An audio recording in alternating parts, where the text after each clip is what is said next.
Madha. Aini. Madha natuye kuni. Makaja posteri. Kuti kona ina irudo ini. Unaondoura.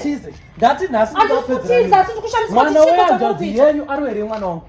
Saka arwere rudo mwana wehanzvadzi yenyu. Nemerudo muchitikuvadza kudaro here na ini. Oh. Saka wamudziya wesimbi. Wangu mwana ndiye wesimbi ari kubongodza mhere kusero. Kunyadzevana dzinopindirwa here na Merudo. Nyadzevana dzinopindirwa here. Saka imimi matuma mwana wehanzvadzi yenyu kuti arwe mwana wangu. Ndamutuma kupi kumerudo ndambomutuma ini. Ndambomutuma ini. Makajaiswa. Madha makuta kutamba. Aiwa kudaro kadi na ini. Kana zvosvika. Madha mwana wehanzvadzi yenyu izvozvi ndapfeke mabhegi akabuda azopere kwaari. Uya unobuda muri kugara naye. Akachirwa mwana wangu akachirwa here mwana wangu. Ha?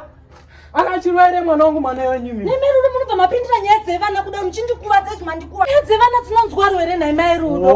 Muchindikuvadza muri kundijonzereiko naye Merudo imi. Nokuti imi mamwite wenyu mwana. Makaonoti hamuzvari. Makakuita basa rekuda kututa hama dzenyu kuti dziye dzinipondere mwana ndifanane nemi. Muri kuti ikwenyu? Muri kuti hamusingaziva zvandataura. Zvekusazvara kwangu zviri kupinda papi naye Merudo kuti vana vangu vachirwa. Dai muri mubereki akazvara aiziva pain yemulebha yekuti mwana wako hangoti kunge chikwangwari kungorohwa paanodira. Dai ndi murimi makazvara dai so muri kutobhubha wenyari yaroho.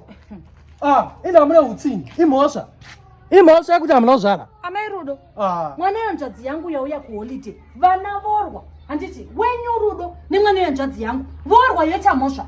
Nyaya dzevana dzinonzwa here naye Merudo. Zvisasini yaRoja. I'm declare kuti mwana wenyu ngabude wehanzvadzi yenyu. Peka mabhegi abude pana. Ndanchikunyaraya mai mwana. Ndanchikunyaraya muchindijadaidza apa nekuti handidi zvehondo. But chiregai kubva matanga kutaura zvechibereko changu ichi.